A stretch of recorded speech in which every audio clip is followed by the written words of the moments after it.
नमस्कार दोस्तों। चलिए अपने अध्याय को शुरू करते हैं। हमारे गौरव, इसमें सभी फैक्ट है जो इम्पोर्टेंट ही है और सभी एग्ज़ाम के लिए ये वीडियो इम्पोर्टेंट है। हमारे गौरव।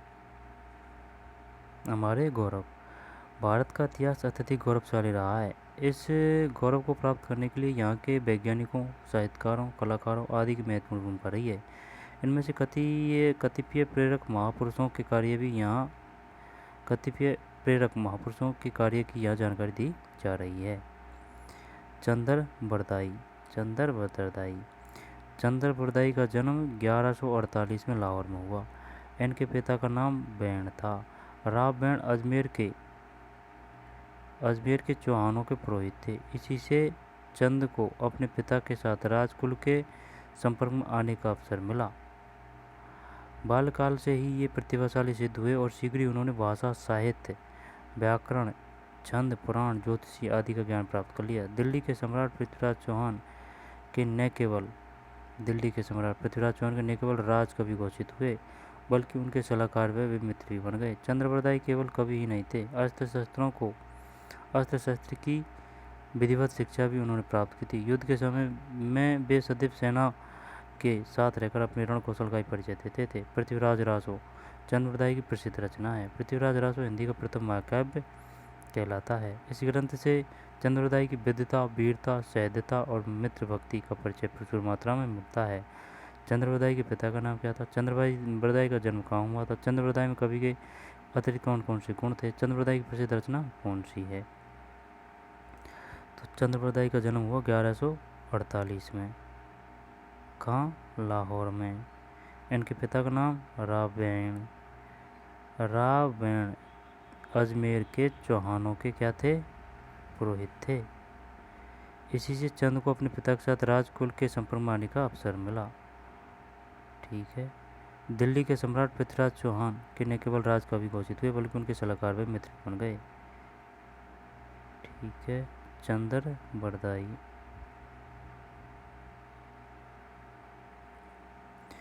पृथ्वीराज रासो किसकी रचना है? चंद्रबरदाई की। महान गणितज्ञ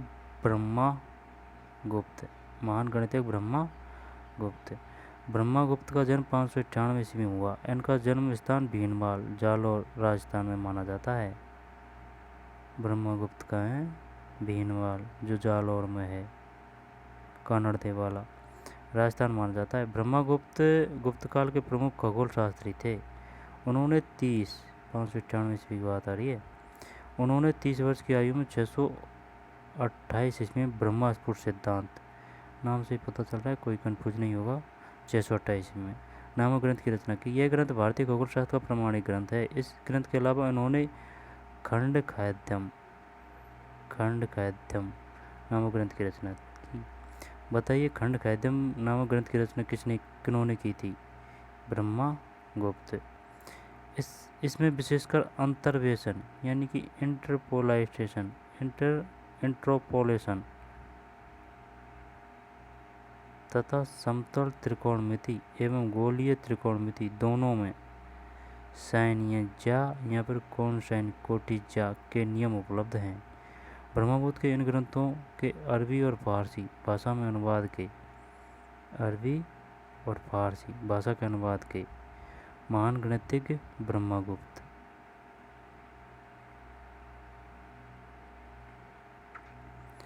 अरबी और फारसी, साइन और कौन किस में? ये सब खंडकाव्य में। और 628 में कौन सा लिखा? ब्रह्मस्फुट सिद्धांत, 30 वर्ष की आयु में। जन्म 598 ईस्वी में, भीनमाल, जालौर में।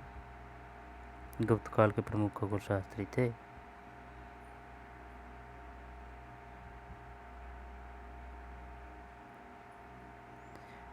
भारत के माध्यम से भारत एक गणितज्ञ एवं खगोल विज्ञान का ज्ञान अरब तथा बाद में पश्चिम देशों को प्राप्त हुआ।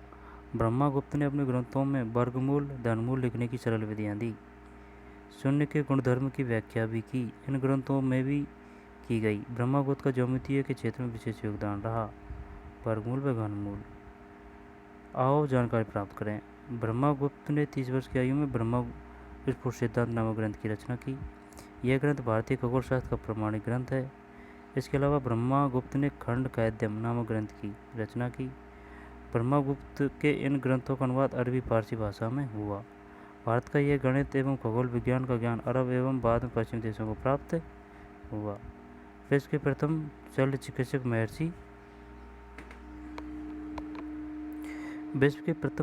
चिकित्सक महर्षि सुश्रुत। ठीक है, सामान्यतः ये ब्रह्म है। महर्षि सुश्रुत। सामान्यतः ब्रह्म की शल्य क्रिया का प्रारंभ यूरोप में हुआ, पर हमारे देश में यह प्राचीन काल से अत्यंत विकसित अवस्था में थी। शल्य क्रिया के क्षेत्र में सबसे प्रमुख नाम महर्षि सुश्रुत का है। ये एक कुशल एवं प्रसिद्ध शल्य चिकित्सक थे। सुश्रुत ही प्रथम चिकित्सक थे जिन्होंने शल्य क्रिया को एक व्यवस्थित रूप प्रदान किया। उन्होंने इसे परिष्कृत ही नहीं किया, बल्कि इसके द्वारा अनेक मनुष्यों को शल्य क्रिया द्वारा स्वास्थ्य लाभ पहुँचाया। सुश्रुत महान ऋषि विश्वामित्र के वंशज थे। सुश्रुत द्वारा रचित प्रसिद्ध ग्रंथ सुश्रुत संहिता है। शल्य चिकित्सा क्षेत्र में सुश्रुत संहिता को आज भी प्रमाणिक ग्रंथ माना जाता है। प्लास्टिक सर्जरी को आजकल चिकित्सा विज्ञान की महत्वपूर्ण उपलब्धि माना जाता है। यद्यपि अमेरिका के विद्वान इसका श्रेय लेते हैं, किंतु सुश्रुत द्वारा वर्णित शल्य चिकित्सा के कुछ उपकरण एवं तथा यंत्र, ये देखिए आजकल के डॉक्टरों के पास भी नहीं मिलते ऐसे यंत्र।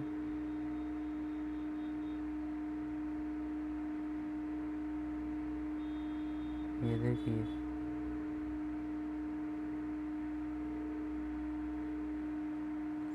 महर्षि सुश्रुत, ये आँख का ऑपरेशन किया जा रहा है। ये भारत तो भारत ही देश है भाई साहब, हल्के में ले रहे हो वहाँ भारत देश को यार। भारत देश तो बहुत ऊंची हुई चीज़ है।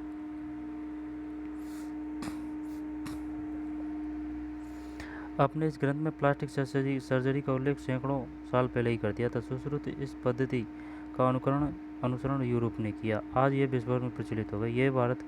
यह भारत की विश्व को बड़ी देन है। शल्य चिकित्सा के लिए सुश्रुत ने 100 से अधिक औजारों तथा यंत्रों का आविष्कार किया। इनमें से अधिकांश यंत्रों का प्रयोग आज भी किया जाता है। आज भी। आओ उत्तर खोजें। शल्य चिकित्सा क्षेत्र में सबसे प्रमुख नाम किसका है? शल्य क्रिया क्षेत्र में प्राचीन भारतीय ग्रंथ का नाम बताइए। सुश्रुत संहिता ग्रंथ किसके द्वारा लिखा गया? सुश्रुत ने ऐसी कौन सी वस्तुओं का आविष्कार किया जिनका प्रयोग आज भी हो रहा है? महान गणितज्ञ श्रीनिवास रामानुज। महान गणितज्ञ श्रीनिवास रामानुज। महान गणितज्ञ श्रीनिवास रामानुज। महान गणितज्ञ श्रीनिवास रामानुज का जन्म 22 दिसंबर 1887 ईस्वी को तमिलनाडु के ईरोड नगर में हुआ। इनका पैतृक स्थल तंजौर जिले में कुम्भकोणम है। ध्यान से पढ़ते हैं, टफ है ये लेकिन इम्पोर्टेंट है। महान गणितज्ञ श्रीनिवास गणितज्ञ थे। रामानुज का जन्म 22 दिसंबर 1887 को, ये अब की बात है, तमिलनाडु के ईरोड नगर में हुआ। इनका पैतृक स्थल तंजौर जिले के कुम्भकोणम में है। तंजौर जिले में कुम्भकोणम है। इनके पिता का नाम श्रीनिवास अयंगर था। इनकी माता का नाम कोमलतांबल था। रामानुज की माँ धार्मिक प्रवृत्ति की थी। प्रारंभ से ही रामानुज जिज्ञासु प्रवृत्ति एवं कुशाग्र बुद्धि के थे। उनकी गणित में विशेष रुचि थी। हाई स्कूल तक वे अपनी कक्षा में सदैव प्रथम आते थे।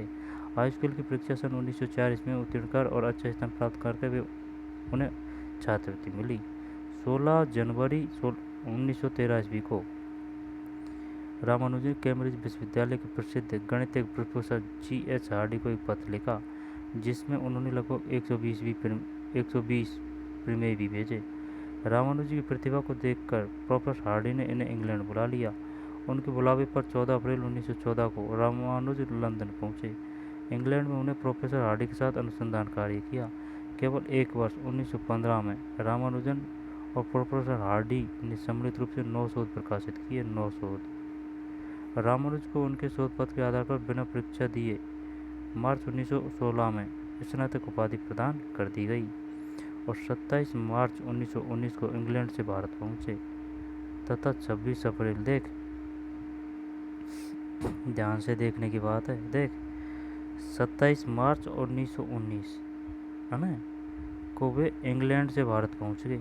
ठीक है ना, इंग्लैंड से भारत पहुंच गए, है ना, 27 मार्च 1900 को आए थे, ठीक है ना। और अगली साल 26 अप्रैल 1920 को 33 वर्ष की आयु उनका देहांत हो गया, एक साल के अंदर। वे थे मित्र, वे थे कि गणितीय समस्याओं को हल करने के लिए स्लेट का प्रयोग करते थे और अंतिम परिणाम अपनी नोटबुक में लिखते थे। श्री नागार्जुन भारतीय सभ्यता एवं संस्कृति के सच्चे पुजारी थे। इंग्लैंड जाते समय उन्होंने अपने पिताजी को वचन दिया कि इंग्लैंड में भी हिंदुस्तानी की तरह रहूंगा और ऐसा कोई कार्य नहीं करूंगा जिससे भारतीयता को चोट पहुंचे। विदेश में शोध कार्य करते हुए भी अपने निजी कार्य तथा भोजन बनाना आदि में अपने हाथ करते थे। इतना होते हुए भी अभाव में ही कब क्या हुआ, 22 दिसंबर 1887 जन्म, 16 जनवरी 1913 पत्र, 14 अप्रैल 1914 लंदन, 27 मार्च 1919 भारत, 20 मार्च 19 मृत्यु। अभावों में ही रहे, किंतु अभावों की परवाह न करते हुए भी अध्ययन, अनुसंधान व लेखन कार्य जीवन का अंतिम क्षण तक करते रहे। भारत के अन्य वैज्ञानिक कौन कौन रहे हैं, उनके गुरु जी जानकारी प्राप्त कर सूची बनाइए। महाकवि माघ। संस्कृत के महाकवि माघ का जन्म श्रीमाल नगर भीनमाल राजस्थान में हुआ है, ठीक है ना, श्रीमाल नगर भीनमाल राजस्थान में हुआ है। माघ का समय 7वीं शताब्दी के उत्तरार्ध एवं 8वीं शताब्दी के पूर्वार्ध में माना जाता है। महाकवि माघ बड़े उदार, सहदेव व दानी व्यक्ति थे। उनका विवाह एक कुलीन घर की कन्या माहलण देवी के साथ हुआ। माघ ने शिशुपाल पद्म नामक काव्य की रचना की। माघ के कुछ समालोचक मानते हैं कि यदि भगवान कृष्ण की आराधना करनी हो तो माघ काव्य का अध्ययन करें। माघ के कुछ समालोचक मानते हैं कि यदि भगवान कृष्ण की आराधना करती है तो माघ काव्य का अध्ययन करें। संभवतः श्री कृष्ण की आराधना करने के लिए ही माघ ने शिशुपाल पद्म की रचना की थी। इनके पिता का नाम दत्तक था। माघ दानवीर थे। अत्यंत दानशीलता के कारण जीवन के अंतिम दिनों में वे दरिद्र भी हो गए थे। उनकी पत्नी भी उनके समान दानशील थी। कहते हैं कि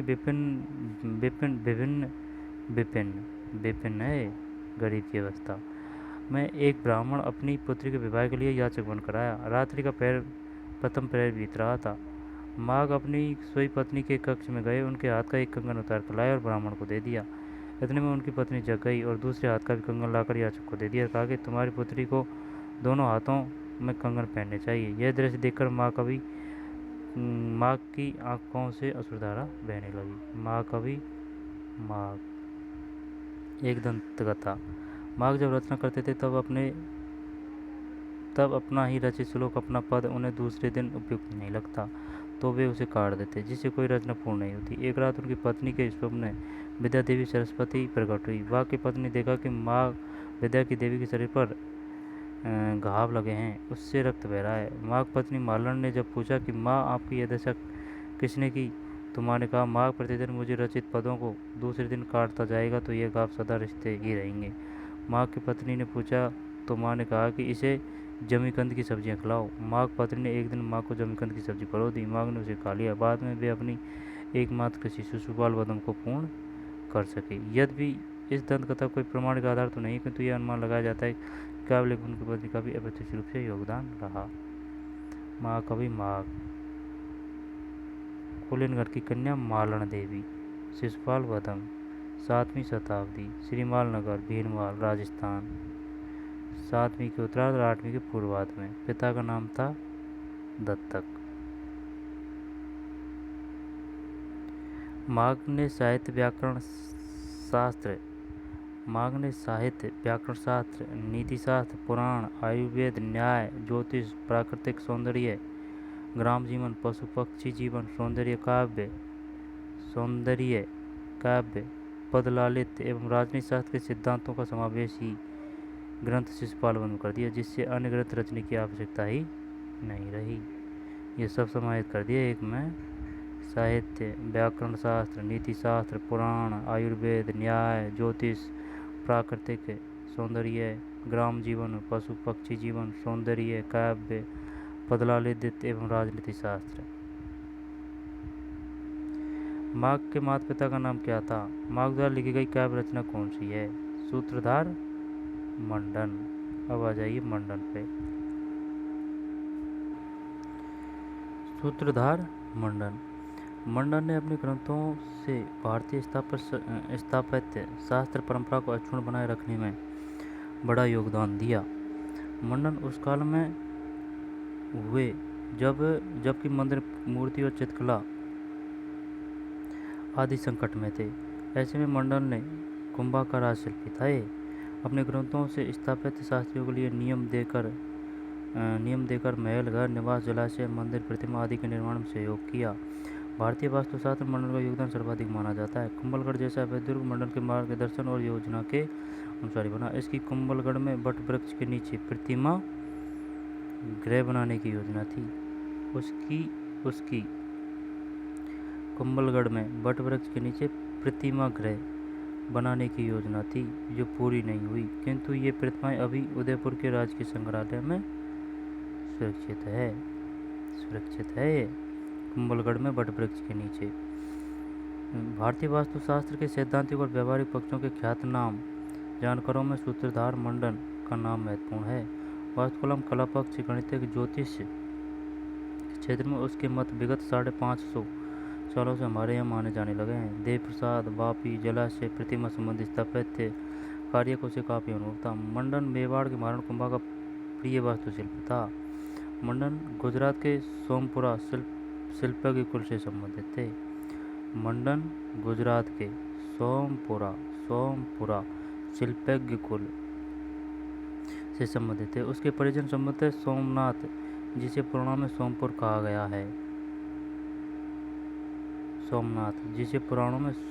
कहा गया है। से संबंधित थे। ठीक है ना। किसके परिजन सोमनाथ से संबंधित थे, जिसको पुराणों में सोमपुर कहा गया है। मंडन के पिता का नाम क्षेत्रार्थ कहता था। मंडन के लिखे गए ग्रंथों में देवता मूर्ति प्रकरण, प्रसाद मंडलम, वास्तुराज वल्लभम, वास्तुशास्त्र, वास्तुमंडलम है ना, प्रसाद मंडलम और वास्तुमंडलम, और वास्तुसार, वास्तु मंजरी प्रमुख है। वास्तु यारा सब में है ना, एक में प्रसाद है। और देवता मूर्ति प्रकरण है। पिता का नाम क्षेत्रार्थ कहता। सोमपुर शिल्पज्ञ कुल से संबंधित है। कुंभा का प्रिय वास्तुशिल्प रहा। यह सूत्रधार मंडन। महर्षि पाराशर। अन्य ही ध्यान सजताम धानम कृष्याम बिना नचय तस्मात् सर्वे प्रत्यत कृषि यत्नेत कार्येत। अर्थात धान्य फसल से उत्पन्न होता है और धान बिना कृषि के नहीं होता। इस कारण सब कुछ छोड़कर प्रयत्नपूर्वक कृषि करना चाहिए। प्रमुख रचनाकार महर्षि पाराशर का जन्म स्थल वर्तमान पुष्कर। महर्षि पाराशर वर्तमान पुष्कर अजमेर था। उन्होंने कृषि पाराशर नामक ग्रंथ की रचना की। इस ग्रंथ में गोधन पूजा का प्राचीन संदर्भ, दीपावली के बाद पड़वा को करने का वर्णन है। महर्षि पाराशर ने कृषि को कितना ऊंचा स्थान दिया, उक्त श्लोक से ही स्पष्ट होता है। वस्तुतः मनुष्य का जीवन अन्न में ही और उसका उत्पादन कृषि के अतिरिक्त किसी अन्य साधन द्वारा संभव नहीं है। भारत चिरकाल से कृषि प्रधान देश रहा है। इस कारण भारतीय ऋषियों ने कृषि विषय कई बातें कहीं और लिखी। विभिन्न शास्त्रों में पाराशर ऋषि को कृषि शास्त्र के प्रवर्तक के रूप में स्मरण किया जाता है। कृषि पाराशर ग्रंथ में पाराशर ऋषि ने वर्षा संबंधी भविष्यवाणी की, जिनका आज भी कृषक प्रयोग करते हैं। इस ग्रंथ का 10वीं सदी में पुनर्लेख किया गया। 10वीं सदी में पुनर्लेखन किया गया। 10वीं सदी में पुनर्लेख कृषि पाराशर का।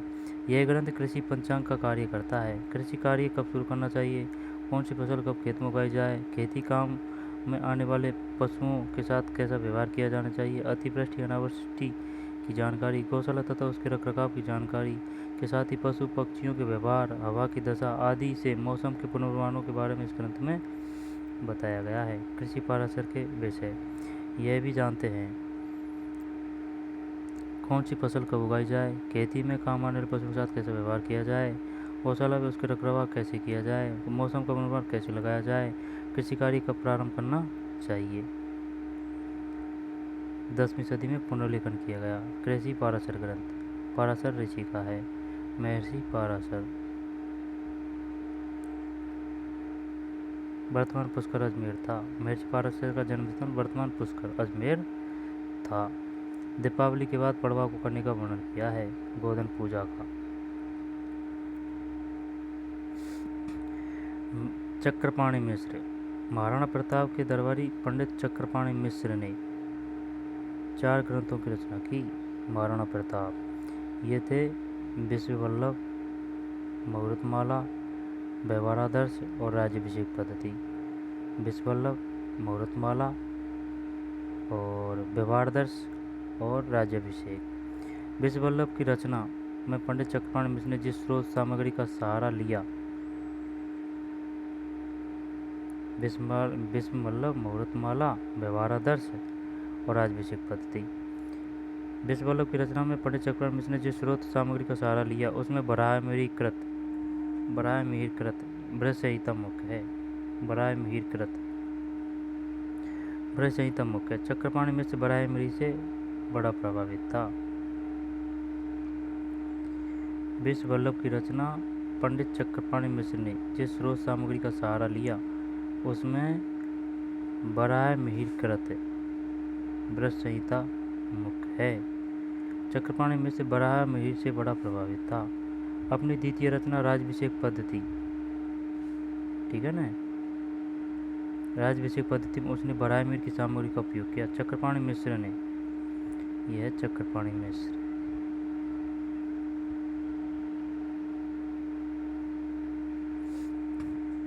भूमिगत जल ज्ञान बताने वाले हरवा को ले किया है। हरवा काम में आज भी हरवों की बड़ी पूछ है। हरवा विभिन्न संकेतों के आधार पर पानी की उपलब्धता की दिशा और गहराई बताता है। चक्रपाणि उग्र मिश्र का पुत्र था। चक्रपाणि के पिता का नाम बताइए। चक्रपाणि के पिता का नाम उग्र मिश्र। चित्तौड़ की तलहटी में बसा गांव पीपली इस परिवार को मिला हुआ था। अब ये क्वेश्चन आएगा भाई, बताइए चक्रपाणि मिश्र किस गांव से संबंध रखते थे? पीपली। इनके पिता का नाम क्या था? उग्र मिश्र। पीपली। चक्रपाणि ने विष्णु धर्मोत्तर पुराण से लेकर बराहमिहीर की बृहत संहिता में एकत्रित सामग्री का उपयोग करते हुए विष्णु धर्मोत्तर पुराण से लेकर बराहमिहीर की बृहत संहिता में एकत्रित सामग्री का उपयोग करते हुए विश्ववल्लभ की रचना की। अब ये क्वेश्चन आ गया, बताइए चक्रपाणि मिश्र ने विष्णु धर्मोत्तर पुराण से लेकर बराहमिहीर की बृहत संहिता में एकत्रित सामग्री का उपयोग किस रचना में किया है? विश्ववल्लभ। इस कृति में रोगोपचार विधियों में पेड़ की सिंचाई, पौध स्नान, फव्वारा, धूपन, छिड़काव, बुरकाव, मंत्र पाठ मुख्य है। इनका उपयोग आज भी किया जा रहा है। चक्रपाणि ने जल संसाधनों के विकास पर पर्याप्त बल देते हुए चक्रपाणि को विभिन्न पेड़ों की प्रकृति, उनके औषधि गुण धर्मों की जानकारी थी। वह अच्छा वनस्पति शास्त्र तो था ही, वास्तु विज्ञान के अंतर्गत उसे जलाशय तथा जल स्रोतों के निर्माण का विशद ज्ञान भी था। महाराणा प्रताप के दरबारी पंडित चक्रपाणि मिश्र ने राज्याभिषेक पद्धति में राजवल्लभ के श्लोकों को उद्धृत किया। महाराणा प्रताप के दरबारी पंडित चक्रपाणि मिश्र ने राज्याभिषेक पद्धति में राजवल्लभ के श्लोकों को उद्धृत किया। विश्ववल्लभ वर्षाचार्य वेद में जलाशय वर्णन के संदर्भ में राजवल्लभ के श्लोकों को विस्तार दिया। शिल्पशास्त्री ग्रंथों के सृजनाकर्ता में चक्रपाणि मिश्र का स्थान ऋषितुल्य है। महाराणा प्रताप के दरबारी पंडित चक्रपाणि मिश्र ने राज्याभिषेक पद्धति में राजवल्लभ के श्लोकों को उद्धृत किया। चक्रपाणि मिश्र ने राज्याभिषेक पद्धति में राजवल्लभ के श्लोकों को उद्धृत किया। विश्ववल्लभ वर्षाचार्य वेद में जलाशय वर्णन के संदर्भ में राजवल्लभ के श्लोकों को विस्तार दिया। शिल्पशास्त्री ग्रंथों के सृजनकर्ताओं में चक्रपाणि मिश्र का स्थान ऋषितुल्य है।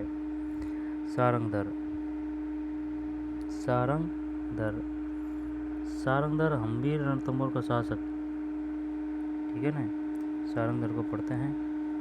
सारंगधर हम्बीर रणथंभौर का शासक के गुरु राघव देव का पुत्र व दामोदर का पुत्र था। सारंगधर है ना, सारंगधर हम्बीर रणथंभौर का शासक के गुरु राघव देव का पुत्र था। वह दामोदर का पुत्र था। उसने हम्मीर रासो तथा सारंगधर संहिता ग्रंथों की रचना की। सारंगधर सारंगधर किसके पुत्र थे? दामोदर का पुत्र था। और सारंगधर किसके पुत्र थे? राघव देव। सारंगधर हम्मीर रणथंभौर का शासक के गुरु थे ने गुरु राघव देव का ये पुत्र था। गुरु राघव के पुत्र थे, यानी कि दादाजी थे इसके, गुरु राघव, और ये पिताजी थे दामोदर। हम्मीर रासो तथा सारंग संहिता, तो दादाजी कौन हो गए? गुरु राघव, जो हम्मीर के गुरु थे, और पिताजी दामोदर। हम्मीर रासो तथा सारंगधर संहिता ग्रंथों की रचना की। सारंगधर का योगदान उसके द्वारा तैयार संगीत पद्धति से है। इसको उसके नाम पर ही सारंगधर पद्धति कहा जाता है। इसमें संगीत के लुप्त ग्रंथ गांधर्व शास्त्र का संचित पाठ सुरक्षित है। संचित पाठ गांधर्व शास्त्र का, ये किससे संबंधित है? संगीत। संचित पाठ सुरक्षित है, जो मध्यकालीन भारतीय संगीत कला को जानने के लिए मुख्य आधार है। इस पद्धति में वृक्षायुर्वेद ग्रंथ का संक्षिप्त रूप है। वृक्षायुर्वेद ग्रंथ का संक्षिप्त रूप, जिनके आधार पर अनेक राजाओं और प्रजाजनों ने वाटिकाओं का विकास कर पर्यावरण की सुरक्षा में अपना योगदान किया। सारंगधर की पद्धति योग जैसे विषयों को भी समाहित किए हैं। अष्टांग योग का वैज्ञानिक स्वरूप इस ग्रंथ में स्वास्थ्य और निरापद जीवन के साथ जोड़ा गया है। वैज्ञानिक तरीके से ज्ञान के उपयोग को प्रस्तुत करने के दृष्टिकोण सारंगधर का योगदान उनके अनेक सूक्तियों के लिए है। इसलिए अनेक विदेशी विद्वानों ने सारंगधर के योगदान की प्रशंसा की है। सारंगधर की पद्धति योग जैसे विषयों को भी समाहित किए हैं। अष्टांग योग का वैज्ञानिक स्वरूप इस ग्रंथ में स्वास्थ्य और निरापद जीवन के साथ जोड़ा गया है। उस विद्वान का नाम बताइए जिसने अष्टांग योग, यहाँ पर योग जैसे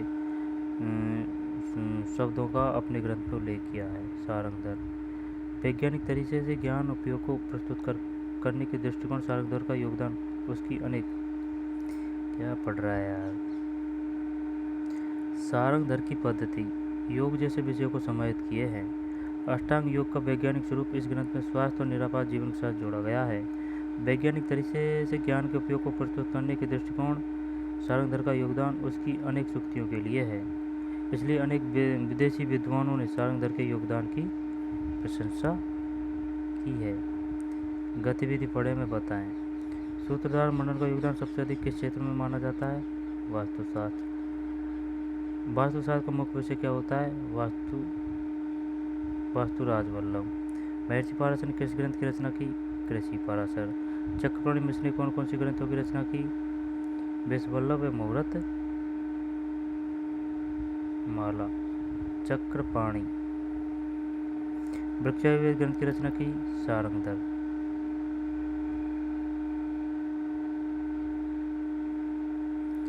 तो सूत्रधार मंडल का योगदान सबसे अधिक किस क्षेत्र में माना जाता है? वास्तुशास्त्र।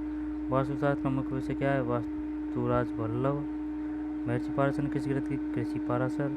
चक्रपाणि मिश्र ने कौन से ग्रंथों की रचना की? चक्रपाणि मिश्र।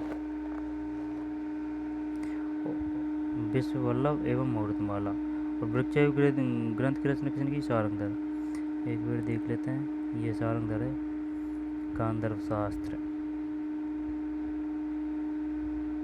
सारंगधर यानी कि हम्मीर के दादा के पोत्र और दामोदर का पुत्र सारंगधर।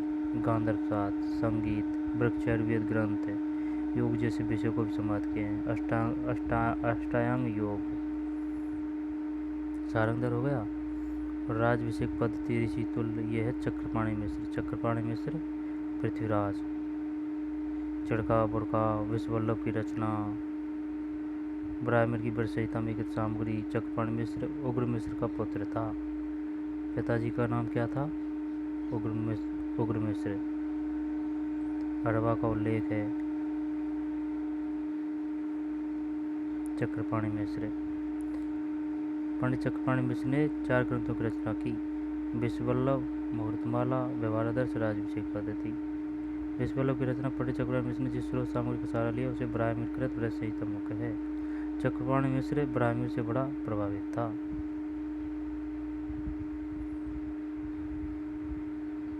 और ये ऋषि पाराशर, महर्षि पाराशर, कृषि पाराशर, ये कृषि संबंधित सब बात आ जाती है इसमें, अतिवृष्टि अनावृष्टि वगैरह वगैरह।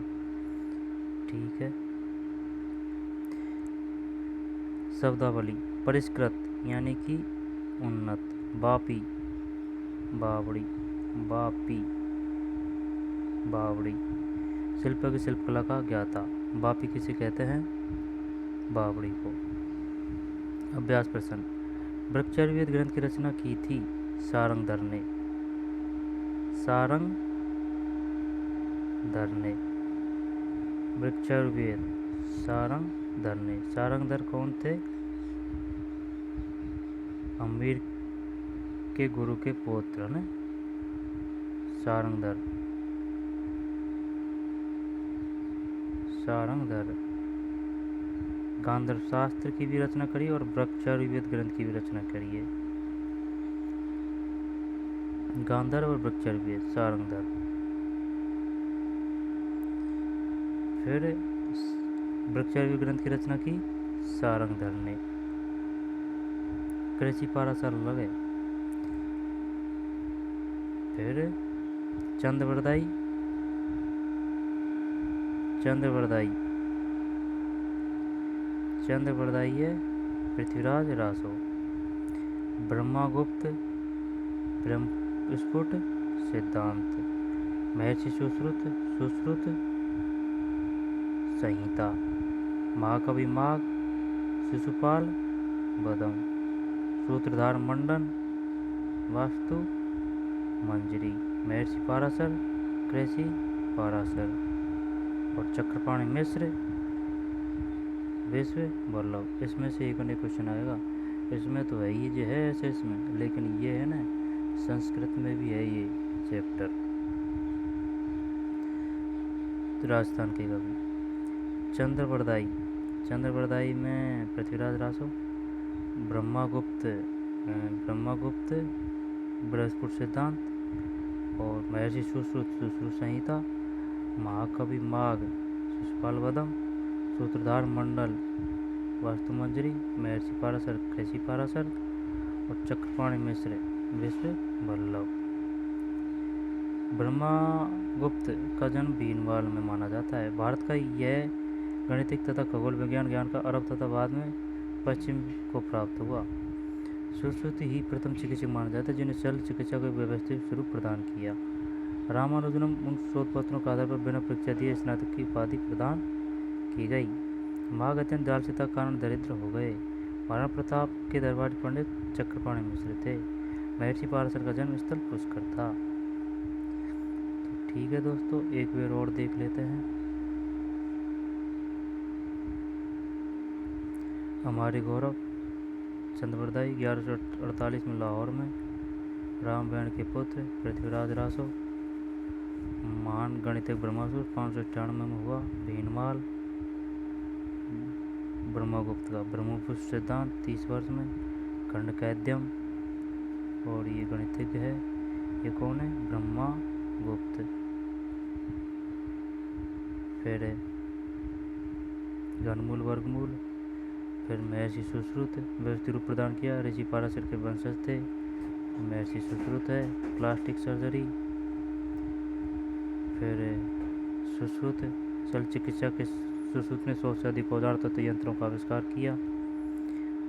महान गणितज्ञ श्रीनिवास रामानुज 22 दिसंबर 1987 को तमिलनाडु के ईरोड नगर में, तंजावुर जिले के कुम्कोडम है। स्कूल परीक्षा 1904 ईस्वी में।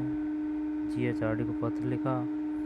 22 दिसंबर 1887 को जन्म, 16 जनवरी 1913 को पत्र, 14 अप्रैल 1914 को लंदन, 27 मार्च 1919 को भारत और 20 अप्रैल 1920 को मृत्यु।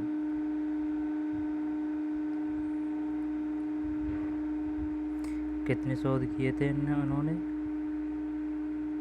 कितने शोध किए थे? 9 शोध प्रकाशित किए।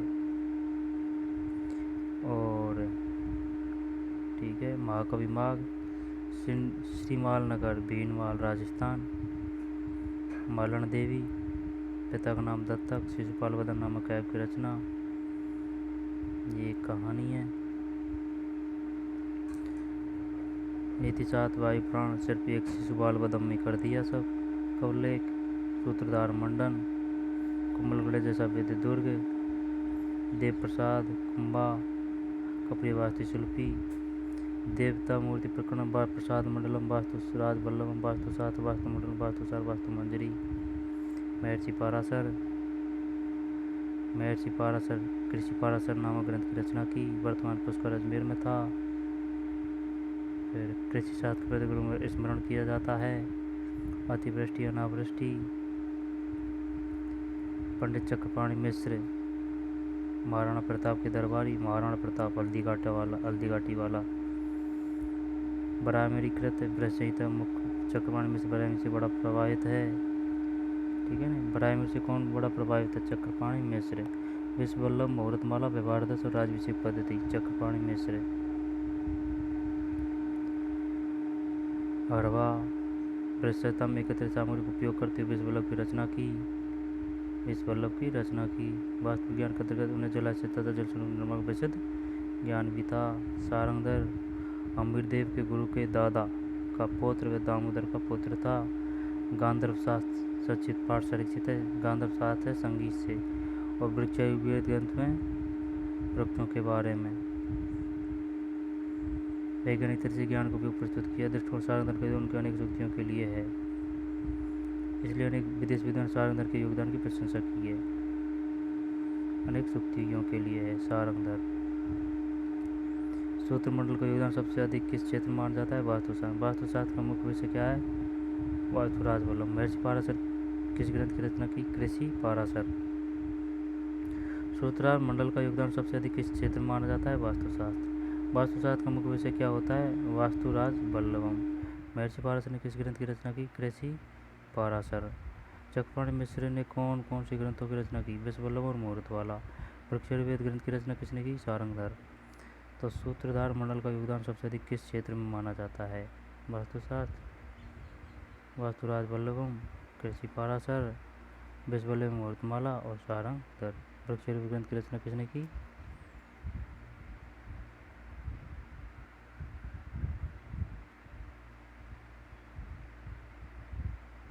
सारंगधर।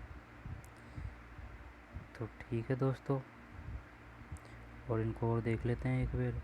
चंद्रवरदाई पृथ्वीराज रासो, ब्रह्मगुप्त ब्रह्मस्फुट, महर्षि सुश्रु संहिता, महाकवि माघ, शिशुपाल वदम, सूत्रधार मंडल, वास्तु मंजरी और महर्षि पाराशर।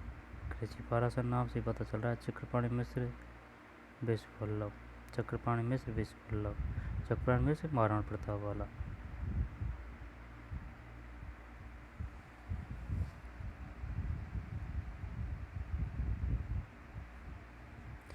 ठीक है तो दोस्तों, आज के लिए इतना ही। मिलते हैं नए वीडियो में। धन्यवाद।